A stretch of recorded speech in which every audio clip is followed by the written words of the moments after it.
அதிவேகமாகவே மதுர வீரசாமி அவரு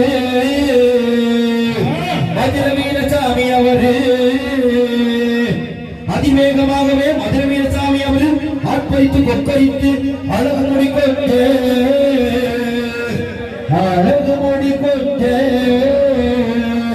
வாழெடுத்து வரிகுதிரை மேல் ஆண்டவன் ஏறிக்கொண்டு பையகத்தை சுத்தி மாற வானுள்ள அவ